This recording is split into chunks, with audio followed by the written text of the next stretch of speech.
Hello my dear friends and masters, welcome back to our channel oneness vegetarianism. నా పేరు సుబ్నేశ్వరి. ముందుగా మనందరి గురువు అయిన డాక్టర్ బ్రహ్మశ్రీ పితామహ పత్రి సారికి నా యొక్క అనంతకోటి ఆత్మ ప్రణామాలు.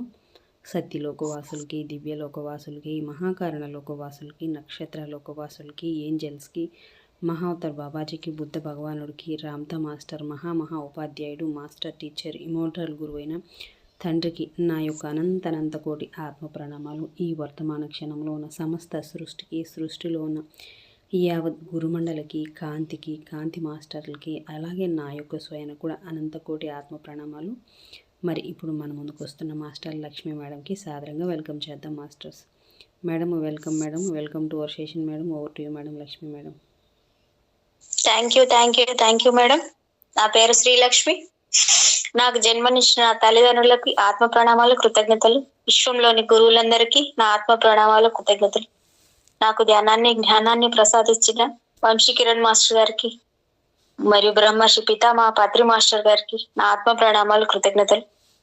బ్రహ్మర్షి పితామహ పత్రి మాస్టర్ గారికి మరియు రామ్తా మాస్టర్ గారికి, ప్రతి గురువుకి, స్వప్నేశ్వర్ మేడం గారికి నా శతకోటి ఆత్మ ప్రణామాలు, కృతజ్ఞతలు.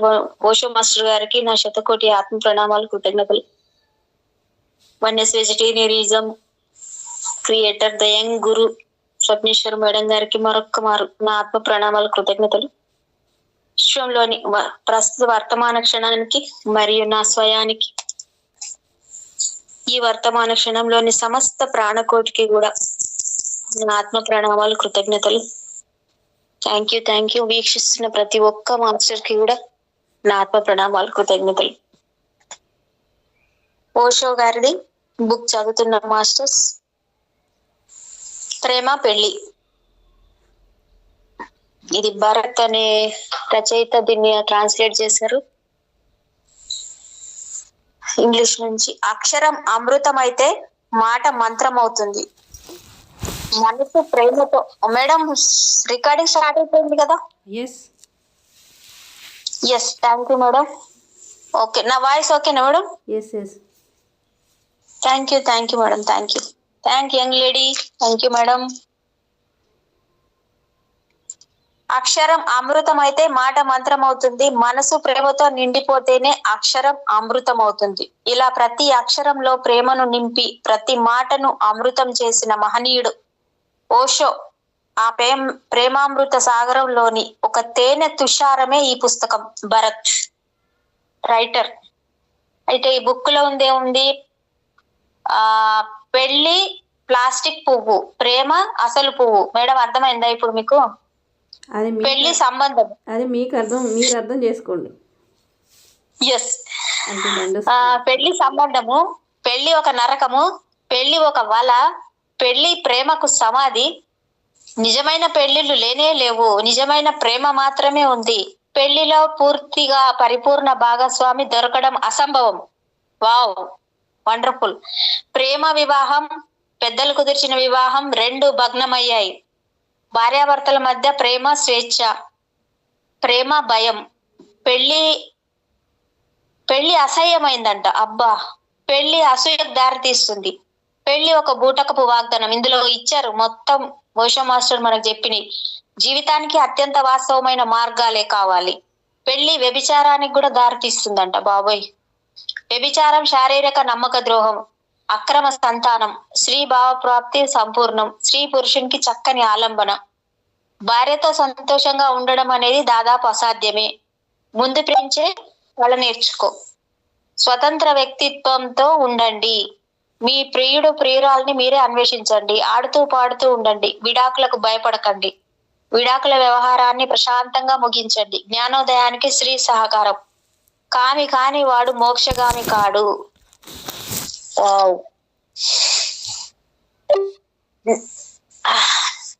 మేడం, నిజమైన ప్రేమ అంటే ఏ వ్యక్తి సమక్షంలో మీరు అకస్మాత్తుగా సంతోషానికి గురవుతారో. మేడం ఉన్నారా? చాలా బాగున్నాయి మేడం. వినండి మేడం. నిజమైన ప్రేమ అంటే ఏ వ్యక్తి సమక్షంలో మీరు అకస్మాత్తుగా సంతోషానికి గురవుతారో, ఏ వ్యక్తితో కలుసుంటే మీరు పరవశించిపోతారో, ఏ వ్యక్తి సమక్షంలో మీ హృదయం పులకించిపోతుందో, ఏ వ్యక్తి సమక్షంలో మీరు సామరస్యానికి లోనవుతారో, ఏ వ్యక్తి సమక్షం మీకు కలిసి ఉండేందుకు సహాయపడుతుందో, ఏ వ్యక్తి సమక్షంలో మీరు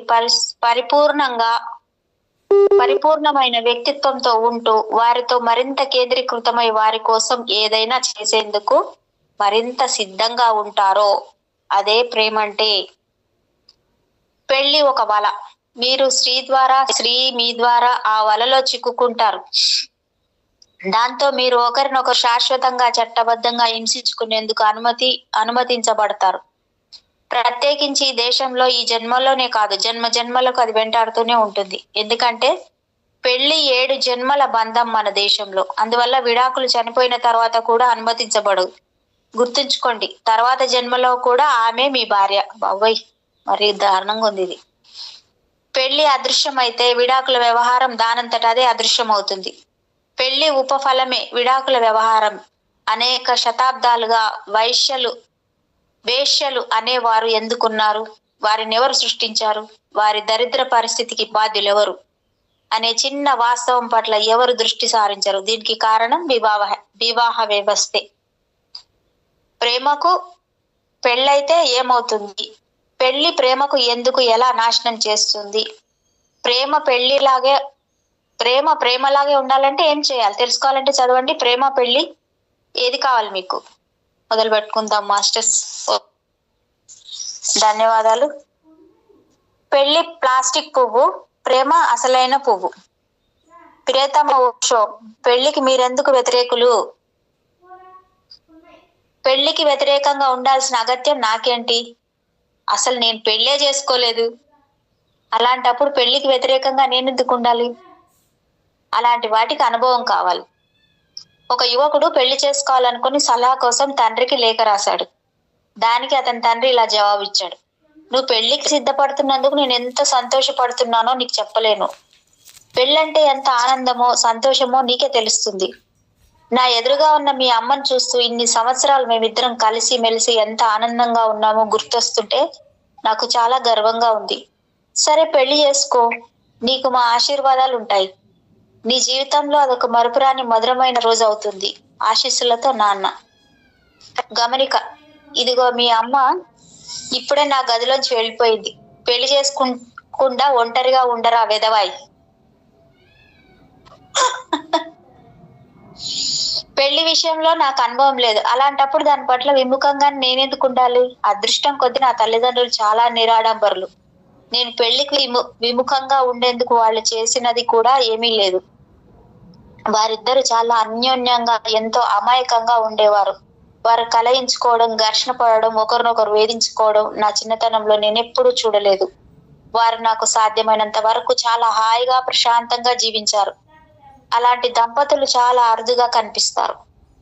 హడావుడిగా, అడ్డదిడ్డంగా సూపు తాగి ఊదుకుంటూ టీ తాగుతున్న యువకుడిని గమనించిన యువతి అతనితో, రాత్రి భోజనం చేసేటప్పుడు మీ అమ్మ నాన్నలను చూసి నువ్వేం నేర్చుకోలేదా అని అడిగింది. ఎప్పుడు పెళ్లి చేసుకోకూడదని నేర్చుకున్నాను అన్నాడు ఆ యువకుడు. నా తల్లిదండ్రుల దగ్గర నుంచి నాకు అలాంటి అనుభవం ఏమీ లేదు. అలాంటప్పుడు నేనెందుకు పెళ్లికి వ్యతిరేకించాలి? పెళ్లి గురించి తెలిసిన వారు దాన్ని వ్యతిరేకిస్తారు. అప్పటికి సమయం మించిపోతుంది. ఆల్ఫ్రెడ్ ఎడ్లర్ తో అతని స్నేహితుడు తాను త్వరలో ఒక ఆమెను వివాహం చేసుకోబోతున్నానని అన్నాడు. సాధారణంగా ఇలాంటి సందర్భాలలో ఎవరితో అని అడుగుతాం. కానీ ఆల్ఫ్రెడ్ ఎడ్లర్ ఏమన్నారంటే ఎవరికి వ్యతిరేకంగా అని అడిగాడు. ఎందుకంటే అతను చాలా అవస్థపడ్డాడు. పెళ్లి ఎవరో ఒక వ్యక్తితో కాదని, ఎవరికో వ్యతిరేకంగా అని అతనికి తెలుసు. అందుకే ఎవరితో అని అడగడం సమంజసం కాదని, ఎవరికి వ్యతిరేకంగా అని అడగాలంటాడు ఆల్ఫ్రెడ్ ఎడ్లర్. పెళ్లి అనేది కేవలం సామాజిక ఏర్పాటు. ఒక వ్యవస్థలో జీవించడం ఏ మాత్రం బాగుండదు. ఎందుకంటే అది ప్రేమ కాదు, అది ప్రేమకు అత్యల్ప ప్రత్యామ్నాయం. ప్రేమ నుంచి పెళ్లి తలెత్తితే అది బాగుంటుంది. పెళ్లి అనేది కేవలం ఒక సామాజిక ఏర్పాటు. అదొక వ్యవస్థ. ఆ ఒక వ్యవస్థలో జీవించడం ఏ మాత్రం బాగుండదు. అది ప్రేమ కాదు, అది ప్రేమకు అత్యల్ప ప్రత్యామ్నాయం. ప్రేమ నుంచి పెళ్లి తలెత్తితే అది బాగుంటుంది, కానీ అప్పుడు అది నిజంగా పెళ్లి కాదు. అది పూర్తిగా భిన్నమైంది. ఒకవేళ పెళ్లి చట్టబద్ధంగా అనివార్యమై అక్కడ ప్రేమ లేకపోతే మీరు ఇష్టపడే జైల్లోకి వెళ్తున్నట్టే లెక్క. పెళ్లి ఈ ప్రపంచం నుంచి అదృశ్యం కాబోతుంది. అది అదృశ్యమైపోవాలి. ఇద్దరు వ్యక్తులు కలిసి జీవించేందుకు ప్రేమ చాలు. ఇది ప్రమాదం అని నాకు తెలుసు. ఎందుకంటే ప్రేమ పిల్లగాలిలా రావాలనుకుంటే వస్తుంది, పోవాలనుకుంటే పోతుంది. అది స్థిరంగా ఉండదు, దేని మీద ఆధారపడదు. ప్రేమ మీట నొక్కితే తిరిగి పంకా లాంటిది కాదు, కానీ పెళ్లి మీట నొక్కితే తిరిగే పంకా లాంటిదే. పంక అంటే ఫ్యాన్, దాని మీద మీరు ఆధారపడొచ్చు. ప్రేమ సహజమైన పిల్లగాలి, ఏదో అలా వచ్చి సుతారంగా తాకినప్పుడు అది చాలా బాగుంటుంది. కానీ ఏ క్షణంలో అయినా అది వెళ్ళిపోవచ్చు, వెళ్ళిపోగలదు కూడా. ప్రేమ గులాబీ లాంటిది, అది వికసిస్తుంది, వాడిపోతుంది. కానీ పెళ్లి ప్లాస్టిక్ పువ్వు లాంటిది, అది వికసించదు, వాడిపోదు. అది అలా శాశ్వతంగా ఉంటుంది. చాలా మంది అసలైన గులాబీ తాత్కాలికమని భయపడే ప్లాస్టిక్ పువ్వును ఎంచుకుంటారు. జీవితం క్షణికం, అస్థిరం. ఎవరైనా జీవితంలో శాశ్వతమైన దాన్ని సృష్టించగలరని ఆశించడం అర్థం లేని పని. అది మీరు నిరాశ కోసం ఎదురు చూస్తున్నట్లే. జీవితం ఒక నిరంతర ప్రవాహం, మార్పులు జరుగుతుంటాయి. ఒక మార్పు తప్ప అన్ని మారిపోతూనే ఉంటాయి. శాశ్వతంగా నిలిచి ఉండేదే ఒక మార్పు మాత్రమే. నిజమైనన్ని మారిపోతూనే ఉంటాయి. కాబట్టి మనిషి మదిలో భయం పుడుతుంది. ప్రేమ మీద ఆధారపడలేం కనుక చట్టాన్ని, న్యాయస్థానాన్ని తీసుకురావాలి. దాంతో అన్ని శాశ్వతంగా సర్దుకుపోతాయి అనుకుంటారు. ప్రేమ అంతరించిపోయినప్పుడు న్యాయస్థానం బలవంతంగా కలిసి ఉండమని చెప్తుంది. బలవంత పెట్టడం అనేది అసహ్యమైంది. కలిసి ఉండడం వేరు, కట్టేసి ఉంచడం వేరు. ఒక మేడం ఏం చెప్పలేదు. పసుపు తాడుతో కట్టేసి ఉంచడం అంటే ఇప్పుడు మీరేమన్నారు, మీకు ఎంత అంటే న్యాచురల్ గులాబీ అంటే రోజ్ ఫ్లవర్ కావాలనుకుంటారు, అంతే చాలు. మరి అదే ప్లాస్టిక్ వద్దు. డైలీ ఒక రోజ్ ఫ్లవర్ అలా ఉండాలి, అలా నవ్వుతూ అది పలకరించాలి మనల్ని, అంతే కదా. ప్లాస్టిక్ పూలు అయితే ఏమి కాదు, అది అలాగే ఉంటది. ఒక చల్లని రాత్రి ముల్లా నసరుద్దీన్ అతని భార్య చలిమంట దగ్గర కూర్చున్నారు. ముల్లా వార్తా పత్రిక చదువుతున్నాడు. అతని భార్య ఊలు అల్లిక చేస్తుంది. వాళ్ళ ఇంట్లో పెంచుకుంటున్న కుక్క పిల్ల కూడా హాయిగా చలిమంట దగ్గర విశ్రాంతి తీసుకుంటూ కలలు కంటున్నాయి. కుక్క పిల్లలు వాటిని చూస్తున్న ముల్లా మేడం, కుక్క పిల్లి అంట మేడం, రెండు. వాళ్ళ ఇంట్లో పెంచుకుంటున్న ఒక కుక్క, ఒక పిల్లి కూడా హాయిగా చలి దగ్గర మంట దగ్గర విశ్రాంతి తీసుకుంటూ కలలు కంటున్నాయంట. వాటిని చూస్తూ ముల్లా భార్య, చూడండి ఆ కుక్క పిల్లి ఎంత హాయిగా కలిసి జీవిస్తున్నాయో కదా, అలా మనం ఎందుకు ఉండలేకపోతున్నాం అంది భార్య నజరుద్దీన్తో.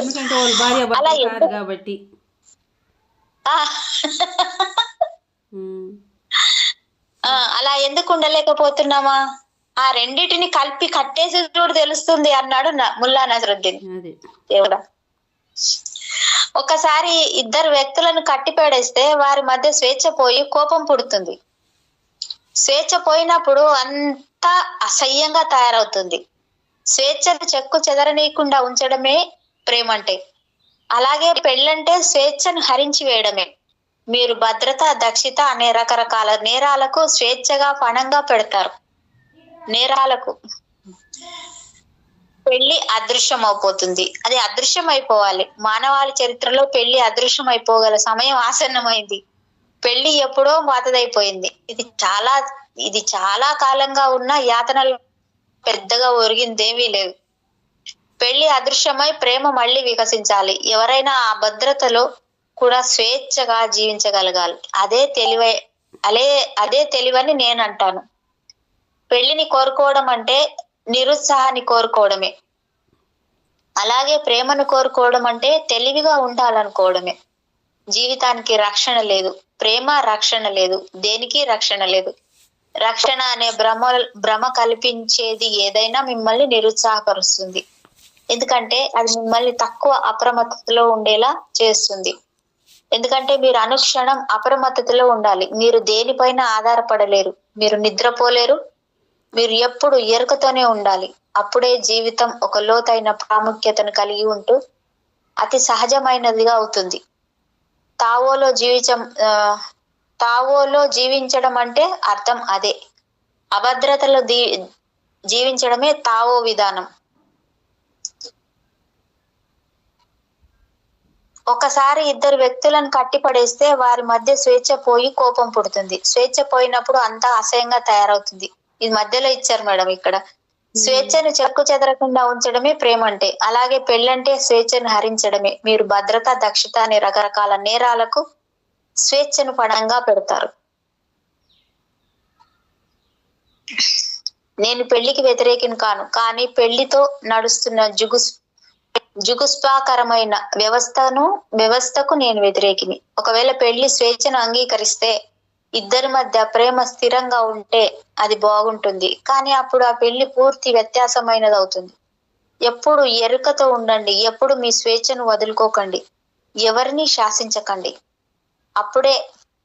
అప్పుడే అతను కానీ ఆమె కానీ స్వేచ్ఛను కోల్పోరు. స్వేచ్ఛే లక్ష్యం కావాలి. జీవితానికి స్వేచ్ఛే పునాది కావాలి. స్వేచ్ఛలో ప్రేమ వికసించినప్పుడు అది చాలా అందంగా ఉంటుంది. అదే ప్రేమ అన్ని వైపులా మూసేసిన గాజు గదిలో వికసిస్తే అది కేవలం నకిలీదే అవుతుంది, కానీ నిజమైనది కాదు. అది మీకు తృప్తినివ్వదు. మేడం, ఒక డౌట్. ఇప్పుడు ప్రేమ పెళ్లి రెండు కట్టేస్తే అక్కడ స్వేచ్ఛ ఉండదు అది అంటారు. ఇప్పుడు ఒక భార్య ఏంటంటే మరి తప్పనిసరి పరిస్థితి, ఇప్పుడు ఆమె ఫైనాన్షియల్ గా కానీ దేంట్లో కానీ ఆమెకు సోర్సెస్ లేవు. కంపల్సరీ ఆ భర్తతో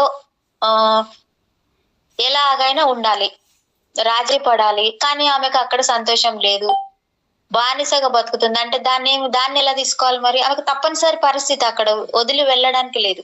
అది సంసారం కాదు. అదే సంసారం ఎలా అవుతుంది? వ్యభిచారమే కాదు కదా? వ్యభిచారం. మంచి చెప్పారు మేడం. దాంట్లో మొహమాటం, సిగ్గు, బిడియం ఏమీ లేదు. నేను నిజంగా చెప్తా, పచ్చిగా చెప్తున్నాను. అందులో అనుకున్నారు, అదే భ్రమ, సంసారం అనే భ్రమలో అంటే అగ్రిమెంట్ లాగా. ఎందుకంటే అది ఏమో చెప్తారు కదా, ఎల్ఐసి లాంటిది, ఒక పాలసీ, ఎల్ఐసి పాలసీ లాగా. ఒకటి వేసుకునేసినా ఉంటే ఒక ఐడెంటిటీ కార్డు వేసుకుంటే ఐడెంటిటీ కార్డు పెట్టేసుకొని అలా బ్రతికేస్తామని సమాజంలో బ్రతికేస్తుంటారు. కానీ అది నిజంగా ఎలా అవుతుంది అలాగా? అది ఎలా కాదు కదా. ఇప్పుడు చాలా మంది 50% మేడం, నేను ఎందుకంటే నేను అనుభవం చూసిన వాళ్ళని కూడా చెప్తున్నా. భర్త ఉండాలి కదా, లేకపోతే ఎట్లా? మేము ఒంటరిగా బతకలేం కదా. వాళ్ళు అన్నం పెడుతున్నారు, వాళ్ళు మనకు అన్ని ఇస్తున్నారు. అంటే ఇక్కడ మీరు చెప్పిన ఇది బాగుంది మేడం. అంటే అక్కడ మనం వాళ్ళకి అన్ని ఇస్తున్నాం కదా, నేను బానిసనంటే ఇది శరీర ధర్మం అనుకుంటున్నారు వాళ్ళు. అది వ్యాపారమే అవుతుంది. అది సంసారం ఎలా అవుతుంది? అది వ్యాపారం అవుతుంది. అప్పుడు నీకు డబ్బు ఇస్తావు, ఇప్పుడు నువ్వు జీతం ఇచ్చినావు, నేను పని చేస్తున్నానే అవుతుంది కదా. మరి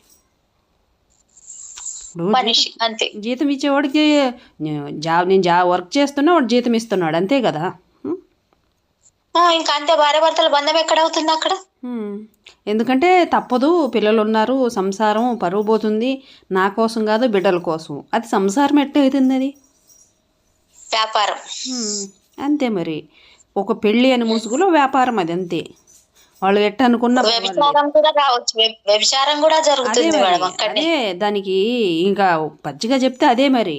కానీ ఆ భ్రమలో, మేము సంసారం అనే భ్రమలో అలా బ్రతుకుతున్నారు చాలా మంది. ఈ రాజీ పడి బతుకుతూ అందులో స్వేచ్ఛ అనేది ఉండదు, ప్రేమ అనేది ఉండదు. ఏదో నడుస్తుందిలే, మా జీవితాలు ఇలా వెళ్ళిపోతున్నాయి అంటే ఏందంటే రాజీ పడి బతుకుతూ వాళ్ళకి చెప్పాలంటే పిరికితనం అని కూడా చెప్పచ్చు. భయం, సమాజానికి భయపడి బ్రతకడానికి చేతగాక ఇంక నేను పోయి బయటికి వెళ్ళి ఎలా బ్రతకను అనే సమాజం వేధింపులకి, సమాజం ఏమంటుంది, నాకు పరుగు పోతుందని, సమాజం నన్ను ఎలా చూస్తుందని ఒక భయంతో ఎలా ఉన్నా నోరు మూసుకొని పడి ఉండడం. అది బయట వెళ్తే నేనేం సమాధానం చెప్పుకోవాలి? పరువు పరువు పరువు. దీన్నే మన స్వేచ్ఛను పణంగా పెట్టుకుంటున్నాం అక్కడ. ఎవడిచ్చాడు పరువుని? పరువు అంటే ఏంటి అసలు? పరువు ఎత్తి బ్యాంకులో పెట్టి తాకడ పెట్టి లోన్ తెచ్చుకుంటారా ఏంటి? అది కదా, పరువులే తరువులే ఊరికే దానికోసమే జీవితాలంతా నాశనం చేసుకుంటున్నారు. వాళ్ళని నిజం చెప్పినా అబద్ధం చెప్పినా నమ్మినా నమ్మకపోయినా ఎన్ని జీవితాలు అలాగే నాశనం అయిపోతున్నాయి కదా. అది ఎవరికైనా కావచ్చు, స్త్రీకైనా కావచ్చు పురుషుడికైనా కావచ్చు, ఒకరికైనా కాదు, ఇద్దరికి, స్త్రీ పురుషులు ఇద్దరికి. అందరూ ఓ ఏమంటాం ఫెమినిన్ ఎనర్జీతో ఏం లేదు, మస్కులైన్ ఎనర్జీతో కూడా చాలామంది స్త్రీలు ఉన్నారు. ఆడ ఏ ఎనర్జీతో ఉన్నారని ఇది ఇంపార్టెంట్, కానీ స్త్రీయా పురుషుడా కాదు. ఫెమినిన్ ఎనర్జీతో ఉన్నారా మస్కులైన్ ఎనర్జీతో ఉన్నారా అనేది ఇంపార్టెంట్. కరెక్ట్. ఎవరిదిన్నా కూడా ఇది సమానంగా, అంటే వాళ్ళు ఎంతవరకు హ్యాపీగా ఉన్న 100% హ్యాపీగా లేరు. 50% కాదు మేడం, 90% కూడా ఈ రాజపడి బతుకుడు, ఈ బానిస బతుకులు, ఫైనాన్షియల్ గా కానివ్వండి, ఎలా అయినా కానివ్వండి, వీటితో కలిసి ఉండాలంతే. ఇక నేను బయటకు వెళ్ళలేను, నా పరిస్థితి ఇంతే, ఇలాగే ఉంటా. ఏమంటే వాడు మొగుడు పెళ్ళం, మొగుడు కావాలి, మొగుతోడు కావాలి కదా, లేకపోతే ఎట్లా? ఎలా ఉంటాము? మా బోయ్ నేను అసలు ఒక్కదాన్ని బయటకు వెళ్ళలేను, ఇది ఇట్లా చెప్తారు మేడం. అదే పుట్టేటప్పుడు పక్కన పెట్టుకొని పుట్టారు కూడా, మగవాడిని నేనేవాడిని పక్కన పెట్టుకుని పుట్టేటప్పుడు. అందువల్ల వాళ్ళు లేకపోతే పోరు. మళ్ళీ పోయేటప్పుడు వంటకుండా పట్టుకొని కూడా పోతారు, ఇద్దరు కలిసిపోతారు. కరెక్ట్. ఒకరే పోరే, ఒక్కరు పోరు కదా, మళ్ళీ ఇద్దరు మరి తీసుకుపోతే వాడు వస్తాడా? ఇప్పుడు ఈమె ముందు పోతుంది అనుకోండి, ఒకవేళ భర్త భర్తున్నాడు, రారా బాబు నేను కూడా వస్తున్నా, నా చితిలో నువ్వు కాలంటే కాలుతాడాడు. ఇప్పుడు దాకా చెప్పు, ఈ భూమి మీద ఎవడైనా మొగాడు చచ్చిందని ఆడవాళ్ళని చంపేసినారే కానీ ఏ ఆడది చచ్చిందన్నా మొగుడు చచ్చినాడు? ఒక్కడన్నా మొగుడు చచ్చినాడా? అస్సలు చరిత్రలో లేదు అది. సతీ సగమనాలు ఎన్నో చేశారు. ఒక స్త్రీ చచ్చిందని పురుషుడు ఎప్పుడు చచ్చినోడు లేడు, అక్కడా చావలేదు. సావాడు వాడు, ఏంటంటే 10 రోజులు కూడా దాటనియాడు, మళ్ళీ పెళ్లి చేసుకుంటాడు అంతే. ఎందుకంటే వాడికి వారసత్వం కావాలి, ఇక్కడ ప్రాణం అవసరం లేదు.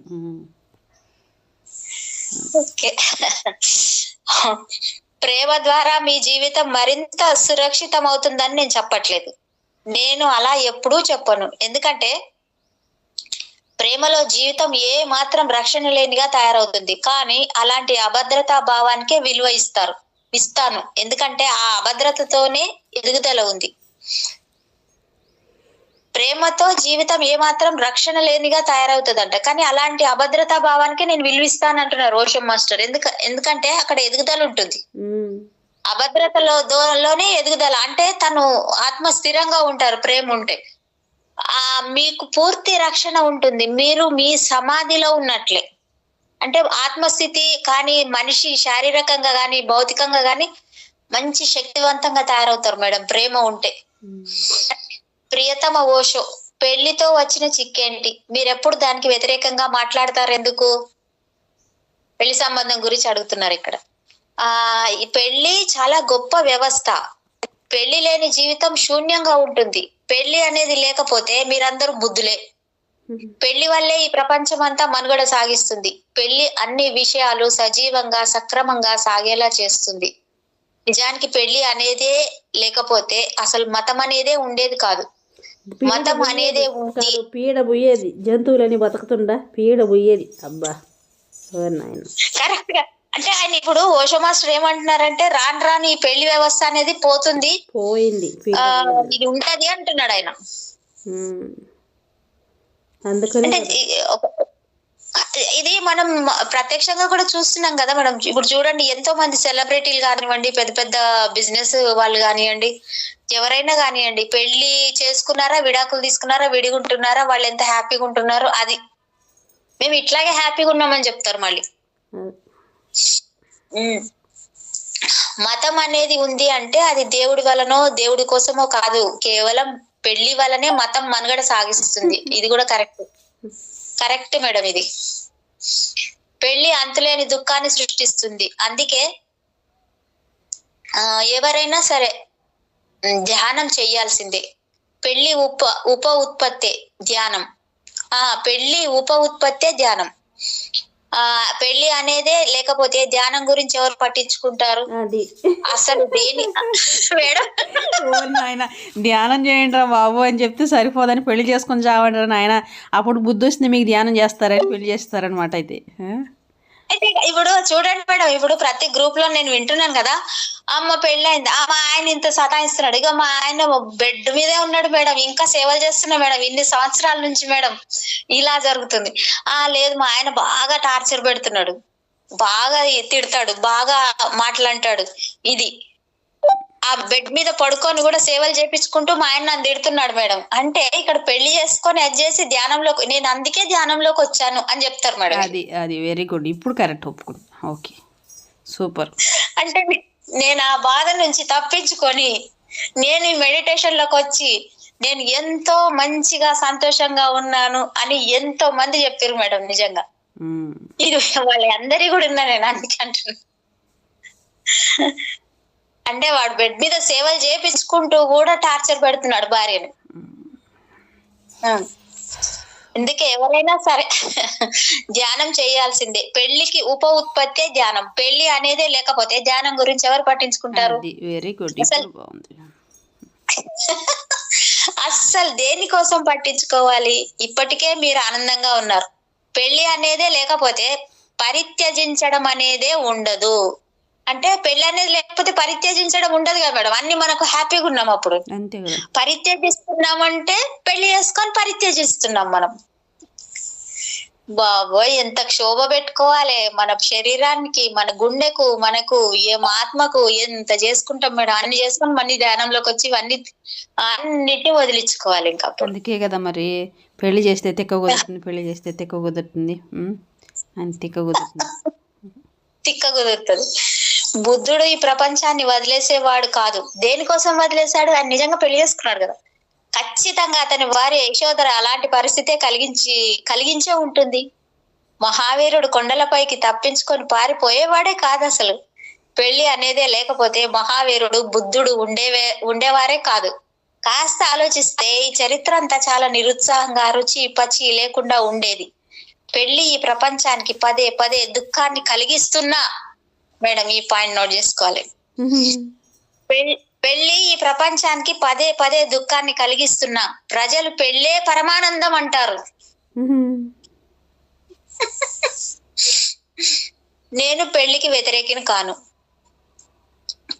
ఎంతో కొంత నేర్చుకోవడానికి పెళ్లి ఒక చక్కని అవకాశం. పెళ్లి చక్కగా బోధిస్తుంది. ఆధారపడడం అనేది ప్రేమ కాదని తెలుసుకునేందుకు. ఆధారపడటం అంటే ఘర్షణ, కోపం, ఉద్వేగం, ద్వేషించడం, అసూయ, స్వాధీనత భావన, పెత్తనం చెలాయించడం అని కూడా అర్థం చేసుకునేందుకు పెళ్లి ఒక చక్కని అవకాశం. ఏం నేర్చుకోవాలంటే ఇవి నేర్చుకోవాలంట మేడం. అంటే ఆధారపడడం అనేది ప్రేమ కాదు. ప్రేమలో ఆధారపడం, పెళ్లిలోనే ఆధారపడతాం. ఎంత మంచి నిర్వచనం ఇచ్చారు చూడండి మేడం. ఈ అన్నిటిని కూడా మనం ఈ ఆస్తులను సంపాదించుకుంటాం. ఏవేవి అంటే పెళ్లి తర్వాత ఆధారపడము అంటే అదే ఘర్షణ, కోపము, ఉద్వేగము, ద్వేషము, అసూయ, స్వాధీనత భావన, పెత్తనం చెలాయించడం, ఇవన్నీ కూడా మనం సంపాదించుకున్న ఆస్తులు పెళ్లి తర్వాత. నేను పెళ్లికి వ్యతిరేకిని కాను. పెళ్లి అనేది లేకపోతే 99% హాస్యోక్తులు ఈ ప్రపంచం నుంచి అదృశ్యమైపోతాయి. నేను పెళ్లికి వ్యతిరేకంగా ఎలా ఉండగలను? నేను పెళ్లికి పక్షమే. ఒక డాక్టరు తన భార్యతో వీధిలో నడుస్తున్నాడు. ఒక అపురూప సౌందర్యవతి అయిన స్త్రీ ఎదురుగా వస్తూ డాక్టర్ ని చూసి బాగా పరిచయం ఉన్నట్లుగా నవ్వింది. ఆమె ఎవరు అడిగింది భార్య. నాకు ఒక క్లయింట్ అన్నాడు డాక్టర్ సిగ్గుపడుతుంది. అది తెలుస్తూనే ఉంది. ఇంతకీ మీ క్లయింట్ లేక మీరు ఆమె క్లయింటా అని అడిగింది భార్య.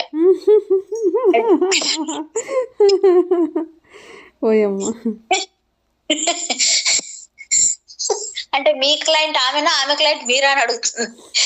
పెళ్లి లేకపోతే ఇలాంటి ఆసక్తులన్నీ అదృశ్యం అయిపోతాయి కదా. అసలు బాధలు అనేవి ఉండవు, నవ్వు కూడా ఉండదు అనుకోండి. అంతా పరమశబ్దం. అంటే పెళ్లి ఉంటేనే కదా ఈ గొడవలు, ఇవి తనుకొని సావడము, ఈ హాస్యము, ఇవన్నీ ఉంటాయి కదా మేడం. అదే ఈ భూమిపై నిర్వాణం అన్నమాట. పెళ్లి అనే అనేక విషయాలు అలా కొనసాగేలా చేస్తుంది. మతము, రాష్ట్రము, దేశాలు, యుద్ధాలు, సాహిత్యం, సినిమాలు, విజ్ఞాన శాస్త్రం, ఇలా ప్రతిదీ. నిజానికి ఇవన్నీ వివాహ వ్యవస్థ పైనే ఆధారపడి ఉన్నాయి. నేను పెళ్లికి వ్యతిరేకిని కాను. దాన్ని కూడా అధిగమించి వెళ్లే అవకాశం ఉందని మీకు తెలియాలనే నా తపన. పెళ్లి మీకు సృష్టించిన అనేక ఉద్వేగాలు, బాధలు, మానసిక వ్యధల మూలంగానే దాన్ని అధిగమించి వెళ్లే అవకాశం కూడా లభిస్తుంది. దాన్ని చాలా ఎలా రూపాంతరం చెందించాలో మీరు నేర్చుకోవాలి. రూపాంతరం చెందే దిశగా నెట్టే సాధనమే పెళ్లి. పెళ్లి అనవసరమైనది ఏది కాదు. మిమ్మల్ని మీ ఇంద్రియాలకు, మీ మానసిక ఆరోగ్యానికి చేరువ చేసేందుకు పెళ్లి చాలా అవసరం. పెళ్లి అవసరమే, అయినా దాన్ని కూడా అధిగమించాల్సిన పరిస్థితి ఎప్పుడో ఒకప్పుడు వస్తుంది. అంటే పెళ్ళే జీవితం కాదు, జీవితమే పెళ్లి కాదు. అంటే జీవితంలో ఒక భాగమే. అంతే కదా మేడం? అంతే. పెళ్లి అవసరమే, అయినా దాన్ని కూడా అధిగమించాల్సిన పరిస్థితి ఎప్పుడో ఒకప్పుడు వస్తుంది. పెళ్లి నిచ్చెన లాంటిది. పైకి వెళ్లేందుకు మీకు నిచ్చెన పైకి ఎక్కినా ఇంకా ముందుకు వెళ్ళాలంటే దాన్ని ఏదో ఒక చోట విడిచిపెట్టాల్సిన పరిస్థితి వస్తుంది. అంటే ఒక చోట వదిలేయాల్సింది. ఒకవేళ మీరు ఆ నిచ్చెననే పట్టుకుని మేడం వదలరే. ఎందుకు వదులుతారు? వదలరు. ఎందుకంటే ఓయమ్మో ఇది మొగుడు అదే పెళ్ళాం, ఇది మొగుడు అది పెళ్ళాం, చచ్చిపోతే కూడా మళ్ళీ అదే మొగుడు పెళ్ళాం. శరీరాలకే కాదు, ఆత్మ వాళ్ళకి కూడా మొగుడు పెళ్ళాలిగానే తిరుగుతూ ఉంటారు కదా, మొగుళ్ళు పెళ్ళాలని చెప్పేసి. ఓయమ్మ దేవుడే, అది అట్లా నడుస్తుంది కదా మేడం. ఇప్పుడు ఎన్నో జన్మల బంధం అంటారు కదా, అది బంధం కాదు, అదొక రకమైన వ్యామోహంతో. అంటే బాధ్యత ఉండాలి, ఒకరంటే ఒకరు గౌరవం ఉండాలి, అన్నీ ఉండాలి. పెళ్ళి మొగుడు పెళ్ళామని ఆ ముసుగులో ఇలాగే ఉండాలి, అలాగే ఉండాలి. అలా ఉండకపోతే ఏమవుతుందో, నా పరువు పోతుంది, నన్ను ఏమనుకుంటారో అని ఒక భ్రమలో అలాగా అదే ముద్రలతో బతికేస్తూ ఉంటారు. అదొక బరువు, ఆ బరువుతోనే బతికేస్తుంటారు. అంటే అక్కడ వాళ్ళు ఒకరి మీద ఒకరికి విశ్వాసం, నమ్మకం రెండు ఉంటాయి మేడం. ఏ నాన్న, ఓ నాన్నమ్మ, ఓలు ఓ నాన్న, పైకి వెళ్ళేందుకు మీకు నిచ్చెన పైకి ఎక్కినా ఇంకా ముందుకు వెళ్ళాలంటే దాన్ని ఏదో ఒక చోట విడిచిపెట్టాల్సిన పరిస్థితి వస్తుంది. ఒకవేళ మీరు ఆ నిచ్చెననే పట్టుకు వెళ్ళాడితే ప్రమాదమే. మరి పెళ్లి నుంచి కొంత నేర్చుకోండి. పెళ్లి సూక్ష్మ రూపంలో ఈ ప్రపంచానికి ప్రాతినిధ్యం వహిస్తుంది. అది మీకు ఎన్నో పాఠాలు నేర్పుతుంది. ఏది నేర్చుకొని వాడికి మాత్రం అది మధ్యస్థంగానే ఉంటుంది. ప్రేమ అంటే ఏమిటో, ఎలా సంబంధాలు ఏర్పరచుకోవాలో, ఎలా వ్యక్తీకరించాలో, ఎలా ఒక సముదాయంగా ఉండాలో, ఇతరులతో కలిసి ఎలా జీవించాలో మీకు తెలియదు. వీటన్నింటినీ పెళ్లి మీకు నేర్పుతుంది. పెళ్లి అద్దం లాంటిది. మీ ముఖాన్ని అన్ని కోణాలలో అది మీకు చూపెడుతుంది. ముఖ్యంగా మీరు పరిణతి చెందాలంటే పెళ్లి మీకు చాలా అవసరం. కానీ ఎప్పుడు పెళ్లినే పట్టుకొని వేలాడేవాడు ఎలాంటి పరిణతి చెందకుండా అలాగే ఉండిపోతాడు. ఎవరైనా సరే పెళ్లిని అధిగమించాల్సిందే. మౌలికంగా పెళ్ళంటే మీరు ఒంటరిగా ఉండలేరని, మీకు మరొకరి తోడు అవసరమని అర్థం. తమాషా ఏమిటంటే ఆ మరొకరు మీతో లేనప్పుడు మీరు అర్ధరహితంగా భావిస్తారు. అలాగే ఆ మరొకరు మీతో ఉన్నప్పుడు మీరు మనస్తాపానికి గురవుతారు. రెండు ఉంటాయి కదా మేడం. ఇక్కడ ఈ తమాషా ఎట్లుంది చూడండి అసలు.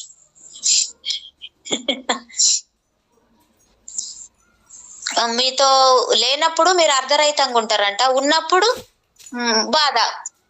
ఈ రెండు అంటే ఈ రెండిటిని అనుభవించాలి తప్పదుగా. అలాగే ఆ మరొకరు మీతో ఉన్నప్పుడు మీరు మనస్తాపానికి కూడా గురవుతారు. పెళ్లి నిజంగా ఒక సందిగ్ధం. ఒకవేళ మీరు ఒంటరిగా ఉంటే మీరు విచారంగా ఉంటారు. అలాగే మీరు మరొకరితో కలిసి ఉన్నా విచారంగానే ఉంటారు. పెళ్లి వాస్తవాన్ని మీకు బోధిస్తుంది. మీ లోపలి లోతుల్లో ఉన్నదేదో రూపాంతరం చెందాల్సిన అవసరం ఉందని మీకు తెలియజేస్తుంది. అప్పుడే మీరు ఒంటరిగా, జంటగా కూడా ఆనందంగా ఉండగలరు. అప్పుడు ఆ పెళ్లి మామూలు పెళ్లి కాదు. ఎందుకంటే అప్పుడు బానిసత్వం ఉండదు, అప్పుడు పంచుకోవడం ఉంటుంది. అప్పుడు అది ప్రేమ అవుతుంది. అలాంటి ప్రేమ మీకు స్వేచ్ఛనిస్తుంది. అలాగే మీరు కూడా ఎదుటి వ్యక్తి ఎదుగుదలకు కావలసినంత స్వేచ్ఛను ఇస్తారు. నేను పెళ్లికి వ్యతిరేకిని కాను, దాన్ని కూడా అధిగమించే వెళ్ళే అవకాశం ఉందని మీకు తెలియాలనే నా తపన అని చెప్తున్నారు. అదే మామూలుగా జరిగిన పెళ్లి స్పృహ లేని బానిసత్వమే. మీరు ఒంటరిగా జీవించలేరు కాబట్టి మీకు ఎదుటి వ్యక్తిపై ఆధారపడేలా తయారవుతారు.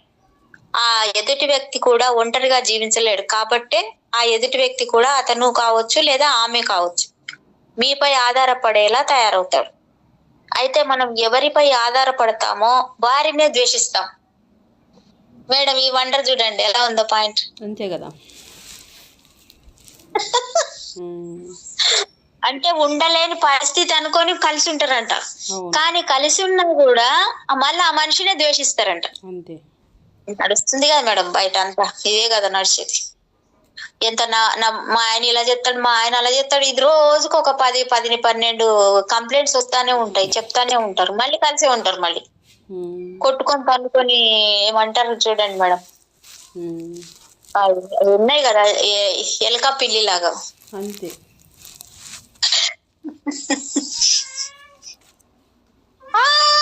Correct correct. మీపై ఆధారపడేలా తయారవుతాడు. అయితే మనం ఎవరిపై ఆధారపడతామో వారిని ద్వేషిస్తాం. ఎవరు ఎవరిపై ఆధారపడటానికి ఇష్టపడరు. స్వేచ్ఛను పొందడం, పూర్తిగా స్వేచ్ఛగా ఉండడమే మన లోపలి లోతుల్లో ఉన్న కోరిక. ఆధారపడటం అనేది స్వేచ్ఛకు వ్యతిరేకం. ఆధారపడడాన్ని అందరూ ద్వేషిస్తారు. అందుకే దంపతులు తామెందుకు పోట్లాడుకుంటున్నారో వారికే తెలియకుండా అదే పనిగా ఘర్షణ పడుతూనే ఉంటారు. వారు దాని మీద ఆలోచించాలి, ధ్యానం చేయాలి. పోట్లాటకు ప్రతిదీ ఒకే సాకు. మీరు ఒక సాకును మార్చితే మరొక సాకు కనిపిస్తుంది. అసలు ఏ సాకు లేకపోతే కొత్త సాకులు కనుక్కోబడతాయి. మొత్తానికి ఎలాగోలాగా ఘర్షణ ఉండాల్సిందే. ఘర్షణకు దేనికి ఎందుకు పనికిరాని మౌలికమైన కారణం ఒకటి ఉంది. ఘర్షణ మొత్తం ఎలాగోలో ఘర్షణ ఉండాల్సిందే. ఘర్షణకు దేనికి ఎందుకు పనికిరాని మౌలికమైన కారణం ఒకటి ఉంటుంది. అదే మీరు ఆధారపడ్డ వ్యక్తిని మీరు ద్వేషించడం. ఈ విషయాన్ని గుర్తించాలని మాత్రం మీరు కోరుకోరు. మీరు ప్రేమిస్తున్నారని నమ్ముతూ ఎవరినైతే ద్వేషిస్తున్నారో ఆ ద్వేషానికి గల వాస్తవమైన కారణాన్ని గుర్తించాలని మీరు కోరుకోరు. ఊరికే ఎదుటి వ్యక్తి మిమ్మల్ని అడ్డుకుంటూ, మీ హద్దులు మీకు చూపిస్తూ, మిమ్మల్ని నిర్బంధంలో ఉంచుతూ, అన్ని వైపుల నుంచి మీరు చాలా పరిమితమని భావించేలా చేయడం వల్ల మీరు అతనిని ద్వేషిస్తారు. మీ స్వేచ్ఛ శక్తిహీనమై అవిటిదైపోతుంది. అలాంటప్పుడు ఆ ఎదుటి వ్యక్తిని మీరు ఎలా ప్రేమించగలరు? మీరు కూడా ఎదుటి వ్యక్తికి అదే చేస్తున్నారు. అలాంటప్పుడు ఆ వ్యక్తిని మిమ్మల్ని ఎలా ప్రేమించగలడు? ఎంతో కొంత నేర్చుకోవడానికి ఒక పెళ్లి ఒక చక్కని అవకాశం. పెళ్లి చక్కగా బోధిస్తుంది. ఆధారపడటం అనేది ప్రేమ కాదని తెలుసుకునేందుకు. ఆధారపడటం అంటే ఘర్షణ, కోపము, ఉద్వేగము, ద్వేషించడం, అసూయ, స్వాధీనత భావం, పెత్తనం చెలాయించడం అని కూడా అర్థం చేసుకునేందుకు పెళ్లి ఒక చక్కని అవకాశం. ఎవరైనా సరే ఆధారపడకుండా ఉండడం నేర్చుకోవాలి. అది నేర్చుకోవాలంటే ముందు మీకు చక్కని ధ్యానపూర్వక స్థితి అవసరం. అప్పుడే ఇతరుల అవసరం లేకుండా మీరు మహాదానందంగా ఉండగలరు. మీకు ఇతరుల అవసరం లేనప్పుడు ఆధారపడటం అనేది అదృశ్యమైపోతుంది. అప్పుడు మీరు మీ ఆనందాన్ని ఇతరులకు పంచగలరు. పంచిపెట్టడం అందమైన విషయం. ఈ ప్రపంచంలో ఒక ప్రత్యేక తరహా బంధాన్ని నేను ఇష్టపడతాను. దాన్ని నేను సంబంధం అంటాను. పాత రకమైన అనుబంధం అనే దాని నుంచి వేరు చేసి చెప్పడానికే దాన్ని ఇలా అన్నాను. ఈ ప్రపంచంలో ఒక ప్రత్యేక తరహా పెళ్లిని నేను ఇష్టపడతాను. దాన్ని నేను పెళ్లి అనను, ఎందుకంటే ఆ పదం విషపూరితమైపోయింది. దాన్ని కేవలం నేను స్నేహబంధం అని పిలిచేందుకు ఇష్టపడతాను. ప్రేమతో కలిసి ఉండడం తప్ప ఎలాంటి చట్టపరమైన బానిసత్వం, రేపటి కోసం వాగ్దానం వారి మధ్య ఉండదు. ఈ క్షణం చాలు. మీరు ఈ క్షణం ఒకరినొకరు ప్రేమించుకుంటూ, ఈ క్షణాన్ని మీరిద్దరు చక్కగా ఒకరినొకరు పంచుకుంటూ పరిపూర్ణంగా ఆనందించగలిగితే దాని నుంచి తర్వాత క్షణం మరింత శక్తివంతమైనదిగా పుట్టుకొస్తుంది. కాలం గడుస్తున్న కొద్దీ మీ ప్రేమ మరింత గాఢమై నూతన పరిధులను సంతరించుకోవడం ప్రారంభిస్తుంది. అయితే ఆ ప్రేమ ఎలాంటి బానిసత్వాన్ని సృష్టించదు. కాబట్టి నూతన మానవాళి పట్ల నాకున్న దృక్పథంలో పాత తరహా పెళ్లికి, పాత తరహా కుటుంబ వ్యవస్థకు ఎలాంటి స్థానం లేదు. ఎందుకంటే వాటితో మనం చాలా అవస్థలు పడ్డాం. అందుకే స్త్రీ పురుషులు ఏదో అవసరం కోసం కాకుండా పొంగి పరలే ఆనందం కోసమే కలిసి ఉండాలని, అలాగే ఏదో బీదరికమైన భావాలతో మగ్గిపోకుండా సుసంపన్నమైన భావాలతో జీవించడం కోసమే కలిసి ఉండాలని నాకు బాగా తెలుసు.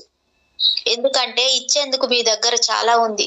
అది ఎలాగంటే పువ్వు వికసించి తన పరిమళాలని పిల్లగాలుల కోసం విడుదల చేస్తుంటే అలాగన్నమాట. ఎందుకంటే పువ్వు పరిమళాలతో పూర్తిగా నిండిపోయింది.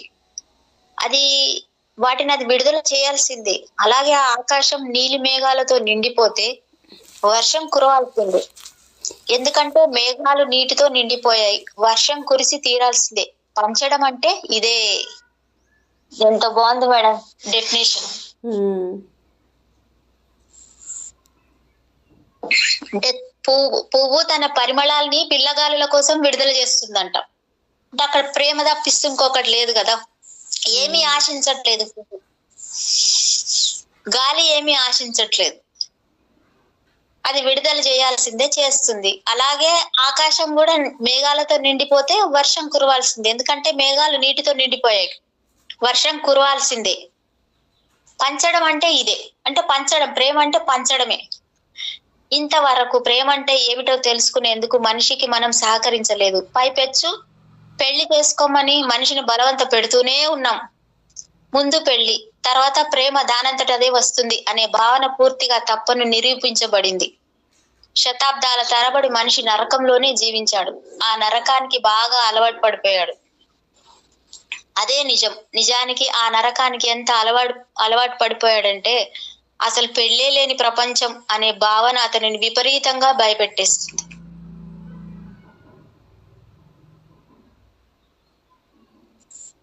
పెళ్లి అద్దం లాంటిది. మీ ముఖాన్ని అన్ని కోణాలలో అది మీకు చూపెడుతుంది. ముఖ్యంగా మీరు పరిణతి చెందాలంటే పెళ్లి మీకు చాలా అవసరం. కానీ ఎప్పుడు పెళ్లిని పట్టుకొని వేలాడేవాడు ఎలాంటి పరిణతి చెందకుండా అలాగే ఉండిపోతాడు.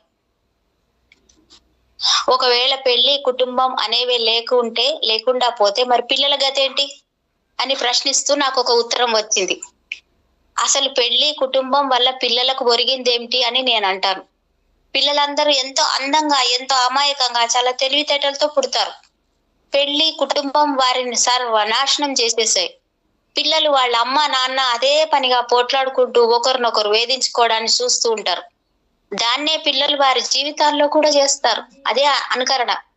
పెళ్లి స్థానంలో సంబంధం, కుటుంబం స్థానంలో చిన్న చిన్న సముదాయాలు ఉండడాన్ని నేను ఇష్టపడతాను. ఉదాహరణకి ఇక్కడ ఉన్న సముదాయాన్ని తీసుకోండి. ఇక్కడ కొన్ని వందల మంది కలిసి జీవిస్తున్నారు, కలిసి పనిచేస్తున్నారు, కలిసి పిల్లల్ని కంటున్నారు, కలిసి సృష్టించుకుంటున్నారు.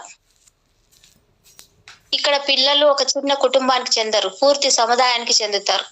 వారి తల్లిదండ్రుల దగ్గర నుంచి పిల్లలకు ప్రేమ లభించట్లేదని కాదు, పిల్లలకు మామూలుగా దక్కే ప్రేమ కన్నా ఎక్కువ ప్రేమ వారి తల్లిదండ్రుల దగ్గర నుంచి వారికి లభిస్తుంది. ఎందుకంటే తల్లిదండ్రులకు కూడా పిల్లలు పెద్దగా బరువు అనిపించరు. అలాగే పిల్లలందరూ అందరి దగ్గర నుంచి ప్రేమగా పొందుతారు, అందరి దగ్గర నుంచి కూడా ప్రేమను పొందుతారు. నా బిడ్డ అనే భావన కూడా అహంకార పూరితమైనదే. దేవుడా, పిల్లలు ఒక సముదాయానికి చెందిన వారై ఉండాలి. ఎంతమంది పిల్లలు కావాలి అనే దాన్ని సముదాయమే నిర్ణయిస్తుంది. దీన్ని వ్యక్తిగత కుటుంబాలకు ఆపాదించలేం. అలా కాకపోతే ఈ ప్రపంచం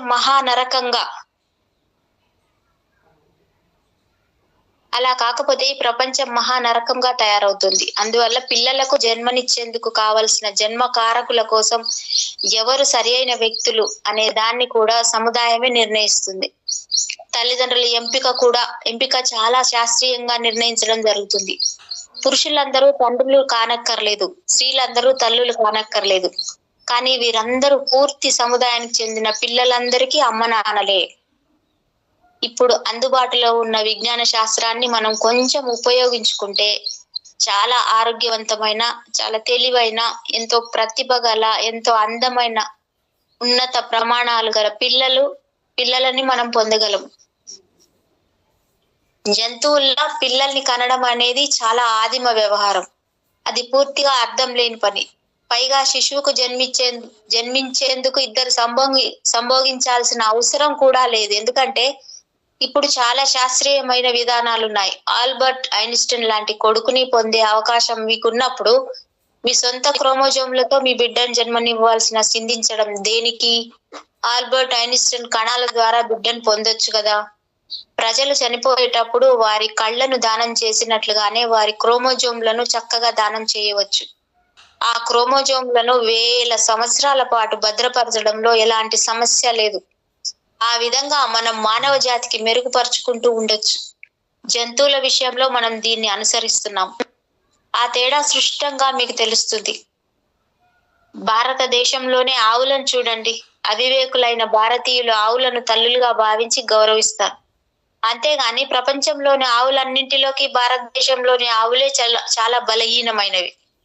పస్తులతో, రోగంతో చాలా తక్కువ పాలిస్తాయి. కనుక వాటికి సంరక్షించడం ఏమాత్రం లాభం లేని వ్యవహారం. కానీ విజ్ఞాన శాస్త్రం ప్రవేశించిన ప్రపంచ దేశాలలో అత్యున్నతమైన ఆవులు, ఎద్దులు, కుక్కలు, ఇతర జంతువులు లభ్యమవుతున్నాయి.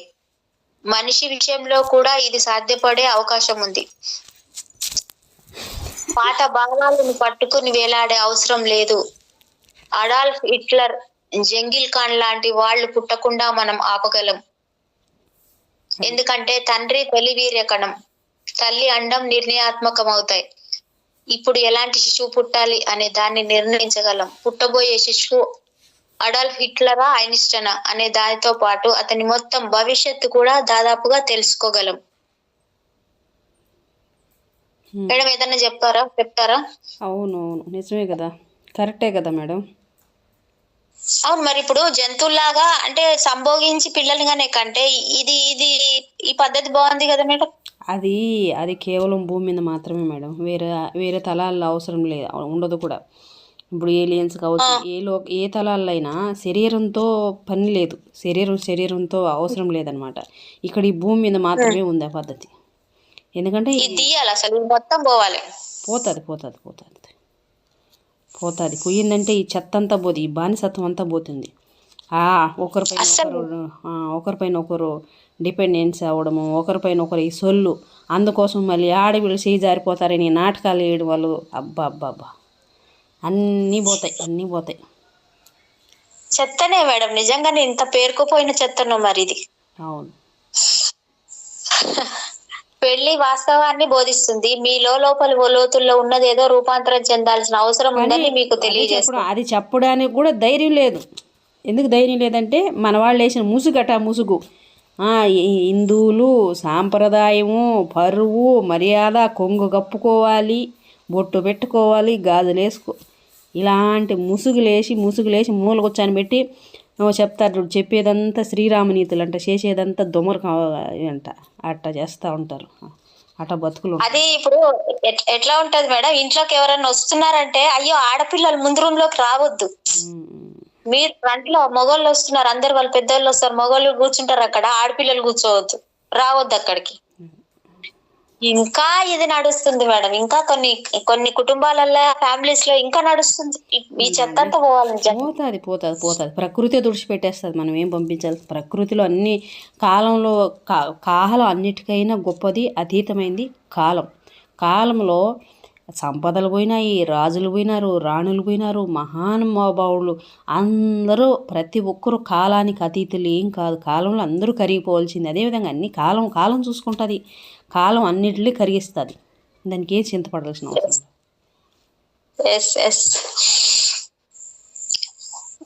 లోతుల్లో పెళ్లి వాస్తవాన్ని మీకు బోధిస్తుంది. మీ లోపలి లోతుల్లో ఉన్నదేదో రూపాంతరం చెందాల్సిన అవసరం ఉందని మీకు తెలియజేస్తుంది. అప్పుడే మీరు ఒంటరిగా, జంటగా కూడా ఆనందంగా ఉండగలరు.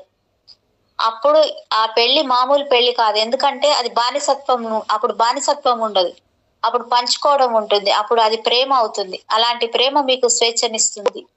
అలాగే మీరు కూడా ఎదుటి వ్యక్తి ఎదుగుదలకు కావాల్సిన స్వేచ్ఛనిస్తారు ఎప్పటికీ. రైట్. ఎప్పటికీ ముందుగా తెలుసుకోలేని ఒక విషయం, శిశువు జ్ఞానోదయం విషయం, అది తెలుసుకోలేని విషయంగానే మిగిలిపోతుంది. అది తప్పు.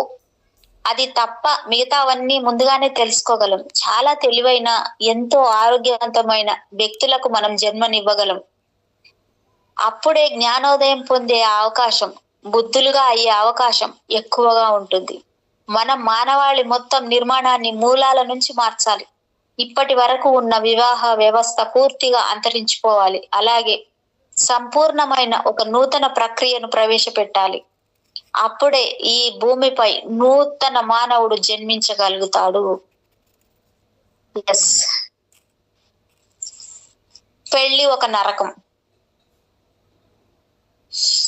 ప్రియతమ ఓషో, మీరు పెళ్లి వద్దు వద్దంటూనే జనాలని ఎందుకు చేసుకోమని చెప్తారెందుకు?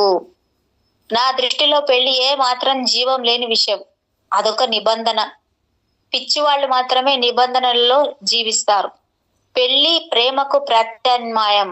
అబ్బో, ప్రేమ ప్రమాదకరమైంది. ప్రేమలో ఉండడం అంటే అనుక్షణం తుఫాన్లో ఉన్నట్టే. మీకు ధైర్యం, ఎరుక చాలా అవసరం. తుఫాన్ అంట మేడం. ఎందుకంటే ఎప్పుడు ఏ పక్క నుంచి వచ్చి కొట్టుకుపోతుందో మునిగిపోతుందో అని తెలియదు.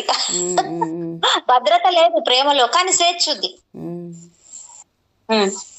మీరు దేనికైనా సిద్ధంగా ఉండాలి. ప్రేమలో భద్రత లేదు. అబ్బా, నేను అన్నా మళ్ళీ వెనక వచ్చేసింది ఆ పదం. ప్రేమ అభద్రమైంది, పెళ్లి సురక్షితమైంది. దీనికి పోలీసు, న్యాయస్థానం, రిజిస్ట్రార్ వారి కార్యాలయం రక్షణగా ఉంటాయి. అబ్బా, అలాగే సమాజం, రాజ్యము, మతం కూడా పెళ్లికి వెన్నుదన్నుగా నిలుస్తాయంట. అంటే అబ్బా, ఈ నా భర్త నన్ను తిడుతున్నాడు, కొడుతున్నాడు అని పోలీస్ స్టేషన్ లో వైపు కేసు పెడితే వాడిని తీసుకొచ్చి మెత్తగా దొంగతారు కదా మేడం. పెళ్లి సామాజిక విషయం, ప్రేమ వ్యక్తిగతం, అంతరంగికం. అబ్బో, అంతే కదా. అంతే మరి. ప్రేమ ప్రమాదకరమైంది, భద్రత లేనిది. కాబట్టి అది ఎటు తీసుకుపోతుందో ఎవరికీ తెలియదు. ప్రేమ గమ్యం లేకుండా పయనించే మేఘం లాంటిది. పైగా అది కనిపించని మేఘం. ఏ క్షణంలో ఎప్పుడు ఎక్కడ ఉంటుందో ఎవరికీ తెలియదు. ఏ జ్యోతిష్యుడు కూడా ప్రేమకు సంబంధించిన భవిష్యత్తులో ఏం జరుగుతుందో కూడా ఏమి చెప్పలేడు. కానీ పెళ్లి విషయంలో మాత్రం భవిష్యత్తుకు వారు చక్కగా చెప్పగలుగుతారు. నిజంగానే మేడం, కరెక్ట్ ఇది. ప్రేమ విషయంలో చెప్పంటే ప్రేమదేం చెప్తాడు, ఏం చెప్పలేడు. పెళ్ళంటే ఈజీగా చెప్పేస్తాడు. ప్రేమ అంతుపట్టని విషయం, తెలియని విషయాల పట్ల మనిషికి భయం. అందుకే మనిషి పెళ్లిని సృష్టించాల్సి వచ్చింది. జీవితం, అస్తిత్వాలకు సంబంధించి అన్ని స్థాయిల్లో మనిషి ప్రత్యామ్నాయాలను సృష్టించాడు. ప్రేమకు పెళ్లిని, మతాలను, తెగలను సృష్టించాడు. అవన్నీ పెళ్లి లాంటివే. హిందుత్వం, మహమ్మదీయం, క్రైస్తవం, జైనం ఇవి కూడా అసలైన మతాలు కావు. అసలైన మతానికి పేరు ఉండదు. అది ప్రేమ లాంటిది. కానీ ప్రేమ ప్రమాదకారి కాబట్టి భవిష్యత్తుపై భయం వల్ల మీరు కొంత రక్షణ కావాలనుకున్నారు కూడా. జీవితం కన్నా బీమా సంస్థలనే మీరు ఎక్కువగా నమ్ముతారు. అందుకే మీరు పెళ్లిని సృష్టించారు. పెళ్లి ప్రేమ కన్నా సుస్థిరమైంది. ప్రేమ శాశ్వతమైంది కావచ్చు, కానీ స్థిరమైంది కాదు. అది శాశ్వతంగా కొనసాగవచ్చు, కానీ దానికి అలా కొనసాగాల్సిన అగత్యం లేదు. ప్రేమ ఉదయం వికసించి సాయంత్రానికి రాలిపోయే పువ్వు లాంటిది. అంతేకాని అది రాయి కాదు. పెళ్లి సుస్థిరమైంది. మీరు దానిపై ఆధారపడవచ్చు. ఎందుకంటే వార్ధక్యంలో మీకు కూడా సహాయపడుతుంది. సమస్యలను తప్పించుకుందుకు అదొక దారి. అయితే ఎప్పుడైతే మీరు సమస్యలను, సవాళ్లను తప్పించుకుంటున్నారో అప్పుడు మీకు అభివృద్ధిని కూడా వదులుకుంటున్నట్టే.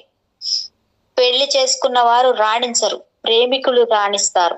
ఎందుకంటే వారు ఎలాంటి రక్షణ లేకుండా ప్రతి క్షణం సవాళ్ళను ఎదుర్కోవాల్సి వస్తుంది. వారు అంతర్గతంగా ఒక విధానాన్ని తయారు చేసుకోవాల్సి ఉంటుంది.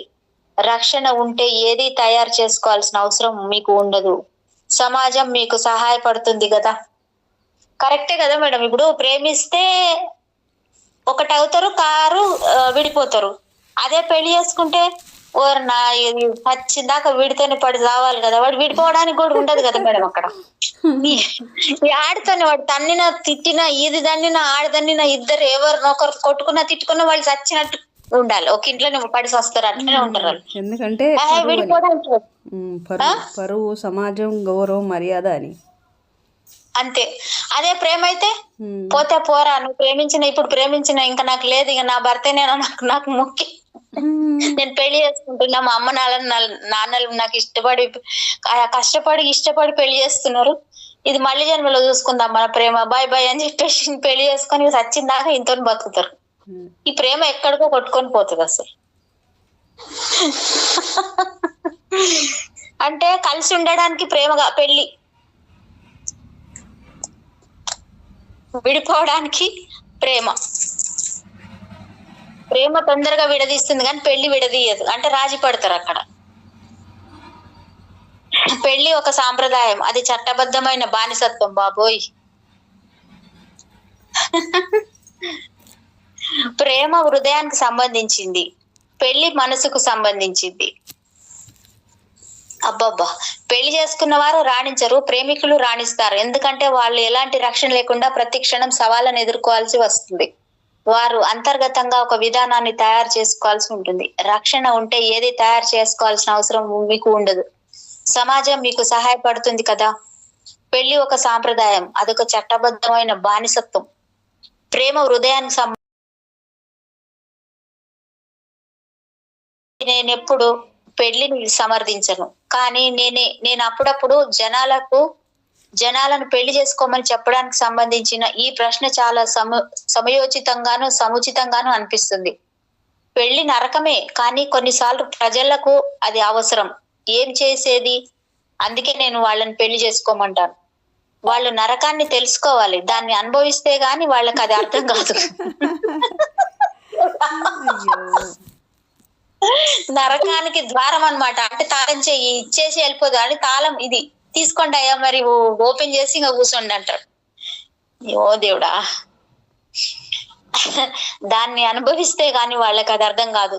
పెళ్లిలో ప్రేమ వికసించలేదని నేను చెప్పట్లేదు, అది వికసించదు, కానీ దానికి ఆ అవసరం కూడా లేదు. అలాగే ప్రేమలో వివాహ బంధం రాణించలేదని నేను చెప్పట్లేదు, అది రాణించగలదు, కానీ దానికి అవసరం లేదు. ఇందులో ఎలాంటి తర్కానికి తావు లేదు. ప్రేమ పెళ్లిగా మార్పు చెందగలదు. అప్పుడు అది ఒక సామాజిక సాంప్రదాయంగా, ఒక వ్యవస్థగా, ఒక బానిసత్వంగా కాకుండా పూర్తి విలక్షణమైన వివాహం అవుతుంది. ప్రేమ పెళ్లిగా మారడం అంటే ఇద్దరు వ్యక్తులు ఒకరిపై ఒకరు అధికారాన్ని ప్రదర్శించుకునే రీతిలో కాకుండా పరిపూర్ణమైన స్వేచ్ఛలో ఇద్దరు కలిసి జీవించాలని నిర్ణయించుకోవడం అన్నమాట. ప్రేమ తనకు మాత్రమే అనే భావన కాదు, అది స్వేచ్ఛనిస్తుంది. పెళ్లిలో ప్రేమ వికసించినప్పుడు ఆ పెళ్లి మామూలు విషయం కాబోదు, అది పూర్తిగా అసాధారణమైన విషయం అవుతుంది. ఆ పెళ్లికి రిజిస్ట్రార్ కార్యాలయంతో పని లేదు. ఒకవేళ మీరు రిజిస్ట్రార్ కార్యాలయంతో పాటు సామాజిక అంగీకారాలు అవసరం ఉన్నా అవి కేవలం పైవి మాత్రమే. అవి దాని కేంద్ర అంతర్భాగానివి కావు. కేంద్రంలో హృదయం ఉంటుంది, స్వేచ్ఛ ఉంటుంది. కొన్నిసార్లు పెళ్లి ద్వారా కూడా ప్రేమ చిగురించగలదు, కానీ అది చాలా అరుదుగా జరుగుతుంది. పెళ్లి ద్వారా ప్రేమ చాలా అరుదుగా సంభవిస్తుంది. మహా అయితే స్నేహం, సానుభూతి లభిస్తాయి తప్ప ప్రేమ కాదు. అంటే స్నేహము, సానుభూతి ఉంటది, ఇప్పుడు దాన్ని విఫలమైన ఏదైనా సరే, కానీ ప్రేమ కూడా ఉండదు. ప్రేమ చూపియరు కదా మేడం. ఇక్కడ ఏదన్నా ఇబ్బంది అయితే ప్రేమ రాదు అక్కడ. నిజం, ఏదన్నా సెక్యూర్ గా చెప్పగలుగుతారు, ఏదో చేయగలుగుతారు, కానీ ప్రేమ అనేది చెప్పలేరు ఎవరు కూడా. ప్రేమ ఉద్వేగపూరితమైంది, సానుభూతి నిరుత్సాహకరమైంది, ప్రేమ సజీవమైంది. అంటే సానుభూతి ఉన్న దగ్గర ప్రేమ ఉండదు మేడం. అంతే కదా. సానుభూతి ఏదో అలా కాస్త గోరువెచ్చగా ఉంటుంది. కానీ ప్రజలను పెళ్లి చేసుకోమని నేను ఎందుకు చెప్తానో తెలుసా? వారికి రక్షణ, సామాజిక అంగీకారం చాలా అవసరమని. పెళ్లి చేసుకోకపోతే ప్రేమించలేమేమో అనే భయం వారిలో బలంగా ఉందని నాకు అనిపించినప్పుడు సరే పెళ్లి చేసుకోండి అని వారితో అంటాను. కానీ వారు దాన్ని దాటి ముందుకు పోయేందుకు నేను వారికి సహకరిస్తూనే ఉంటాను. పెళ్లిని అధిగమించి తీరాలి, అప్పుడే అసలైన పెళ్లి అవుతుంది. పెళ్లిని పూర్తిగా మర్చిపోవాలి. నిజానికి మీరు ప్రేమిస్తున్న వ్యక్తి ఎప్పుడు అపరిచితుడుగానే ఉండిపోవాలి తప్ప, మీరు ప్రేమిస్తున్నారు కాబట్టి ఎదుటి వ్యక్తి అంగీకరించేసేటట్లుగా మీకు ఎప్పుడూ భావించకూడదు. ఇద్దరు వ్యక్తులు అపరిచితులుగా కలిసి జీవించడంలో ఒక రకమైన సౌందర్యం, నిరాడంబరమైన అమాయకమైన సౌందర్యం గోచరిస్తుంది. అందరూ అపరిచితులే, ఎందుకంటే ఒక వ్యక్తి గురించి తెలుసుకోవడం అసంభవం. తెలియడం అనేది పై విషయం. వ్యక్తి ఒక అతి నిగూఢమైన రహస్యం, ఒక అనంతమైన రహస్యం. అందుకే అందరిలో దేవుడు ఉన్నాడంటాం. దేవుణ్ణి మీరు ఎలా తెలుసుకోగలరు? మహా అయితే మీరు పై పరిధిని తాకగలరు. ఒక వ్యక్తి గురించి మీకు ఎంత ఎక్కువ తెలిస్తే మీరు అంత వినయశీలురై ఉంటారు. అంతే ఎక్కువగా మర్మాన్ని ఛేదించలేకపోయాము అనే భావన మీకు కలుగుతుంది. నిజానికి మర్మం ఇంకా చాలా లోతుగా తయారవుతుంది. మీరెంత ఎక్కువ తెలుసుకుంటారో నాకు తెలుసు అనే భావన అంత తగ్గిపోతుంది. ప్రేమికులు నిజంగా ప్రేమలో ఉంటే వారెప్పుడు ఎదుటి వ్యక్తిని తెలిసిన విషయం అనే స్థాయికి తక్కువ చేసి చూడరు. అయిపోయిందా? ఇప్పుడు చదువుతున్నది అయిందా, ఉందా ఇంకా? ఒక్క పదం ఉంది మేడం. నిజంగా ఇది ఎంత బాగుంది మేడం. ఇది వినండి. ప్రేమికులు నిజంగా ప్రేమలో ఉంటే వారెప్పుడు ఎదుటి వ్యక్తిని తెలిసిన విషయం అనే స్థాయికి తక్కువ చేసి చూడరు. ఎందుకంటే విషయాలే తెలుస్తాయి, కానీ వ్యక్తులు కాదు. కేవలం విషయాలు మాత్రమే జ్ఞానంలో భాగం కాగలవు. వ్యక్తి ఒక రహస్యం, మర్మం, అంతుపట్టలేని మర్మం. Thank you master. Thank you Osho master. Thank you madam. Thank you.